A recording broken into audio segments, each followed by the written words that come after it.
CBSE board class 12th में पढ़ने वाले सभी स्टूडेंट्स, आप सभी का स्वागत है हमारे YouTube channel pal my knowledge to you में। अगर आपने चैनल को अभी तक सब्सक्राइब नहीं किया तो जरूर करें। साथ ही नए वीडियोस के नोटिफिकेशन सबसे पहले पाने के लिए क्लिक द बेल आइकन। तो इस वीडियो में आप देख रहे हैं एनुअल एग्जाम 2019 हिंदी कोर का क्वेश्चन पेपर, जो कि एकदम ओरिजिनल और डिजिटल है। सो आप चाहें तो इसकी प्रैक्टिस कर सकते हैं, इसलिए मैं इस क्वेश्चन पेपर को अपलोड कर रहा हूं। सो अगर आपको ये वीडियो पसंद आए तो वीडियो को लाइक, कमेंट एंड शेयर जरूर कीजिए। तो this is set 1, code number 221, series number BVM/2, roll number लिखना है यहाँ पर एंड परीक्षार्थी कोड को उत्तर पुस्तिका के मुख्य पृष्ठ पर अवश्य लिखें। और ये कुछ निर्देश है, कृपया जांच कर लें कि इस प्रश्न पत्र में मुद्रित पृष्ठ 7 है। प्रश्न पत्र में दाहिने हाथ की ओर दिए गए कोड नंबर को छात्र उत्तर पुस्तिका के मुख्य पृष्ठ पर लिखें। कृपया जांच कर लें कि इस प्रश्न पत्र में 14 प्रश्न हैं। कृपया प्रश्न का उत्तर लिखना शुरू करने से पहले प्रश्न का क्रमांक अवश्य लिखें। और इस प्रश्न पत्र को पढ़ने के लिए 15 मिनट का समय दिया गया है। प्रश्न पत्र का वितरण पूर्वाह्न में 10:15 पर किया जाएगा। 10:15 से 10:30 तक छात्र केवल प्रश्न पत्र को पढ़ेंगे और इस अवधि के दौरान वे उत्तर पुस्तिका पर कोई उत्तर नहीं लिखेंगे। तो ये थे कुछ सामान्य निर्देश। हिंदी ऐच्छिक हिंदी को निर्धारित समय आपको 3 घंटे मिलेंगे और मैक्सिमम मार्क्स होंगे आप 80।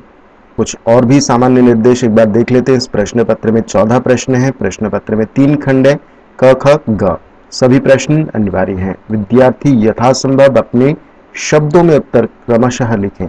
तो चलिए खंड क से शुरू करते हैं। पहला प्रश्न है, निम्नलिखित गद्यांश को पढ़कर पूछे गए प्रश्न का उत्तर लिखिए, जो कि 12 अंक आपको मिल सकते हैं अगर आपने इसके सही आंसर आपने अगर लिखे। तो इस पैराग्राफ को आपको बहुत केयरफुली पढ़ना है। सो पैराग्राफ यहाँ तक है, जज मिल सके तक, और ये इसके प्रश्न है। गद्यांश को पढ़कर उचित शीर्षक लिखिए।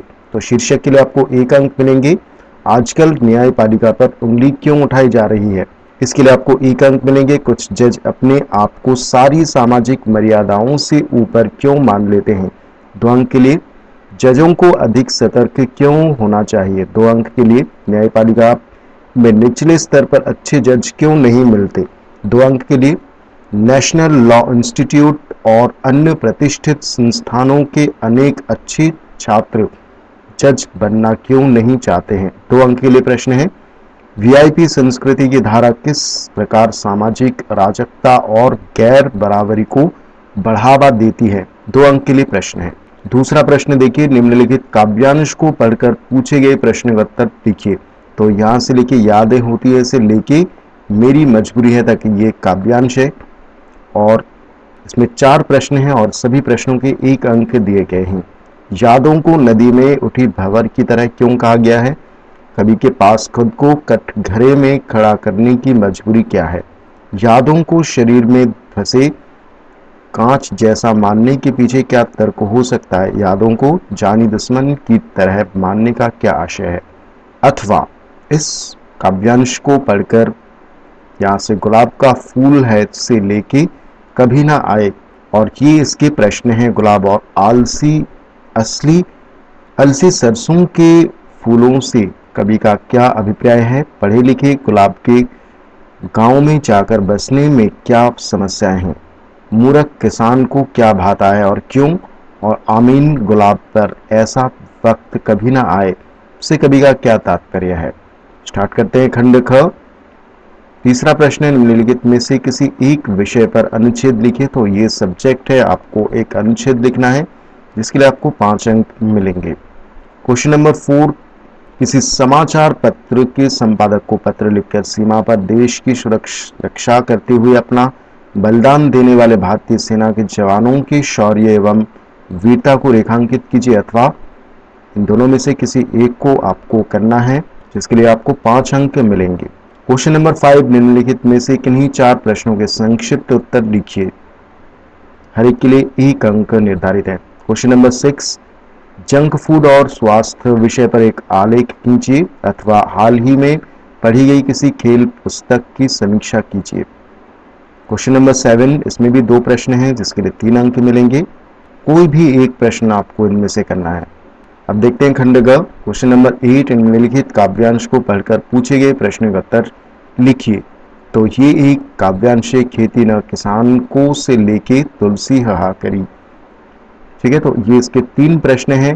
तुलसीदास ने अपने समय की किन किन समस्याओं को उठाया है, तुलसी किससे कृपा की उम्मीद कर रहे हैं और क्यों, दरिद्रता की तुलना किससे की गई है और उससे बचाव का उपाय क्या है। अथवा ये भी एक काव्यांश है, इन दोनों में से किसी एक को ही करना है, जो आपको इजी लगे उसे आप कर सकते हैं। और ये इस पद्यांश से रिलेटेड प्रश्न है।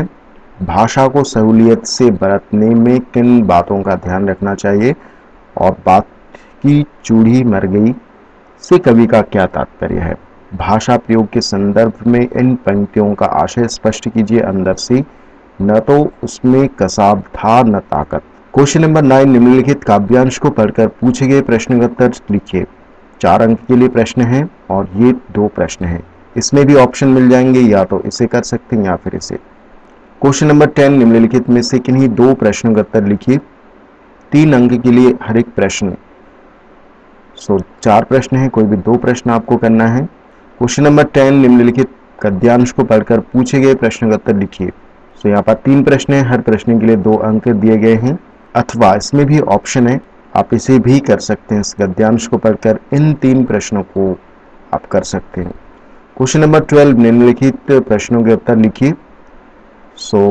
हर प्रश्न के सामने उसके अंक निर्धारित है। ये 3 प्रश्न 3-3 अंक के, और किस प्रकार के मनुष्य बाजार को सार्थकता देते हैं, 1 अंक के लिए। क्वेश्चन नंबर 13, जूस के लेखक ने अपने मराठी शिक्षक सौंदलगेकर से किन गुणों और जीवन मूल्यों को ग्रहण किया, क्या आज भी उनकी प्रासंगिकता है।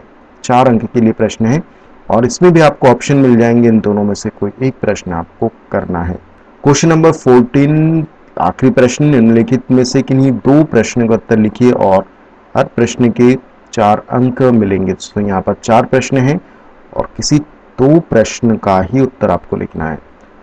होप आपको ये क्वेश्चन पेपर बहुत अच्छे से समझ में आया होगा। आप इसकी प्रैक्टिस कर सकते हैं और पिछले साल से भी कुछ प्रश्न इस साल भी आ सकते हैं, आप प्रैक्टिस कर सकते हैं। आपको एक आइडिया मिल जाएगा। अगर ये वीडियो आपको अच्छा लगा तो वीडियो को लाइक, कमेंट एंड शेयर कर सकते हैं। मिलते हैं नेक्स्ट वीडियो में। Thank you.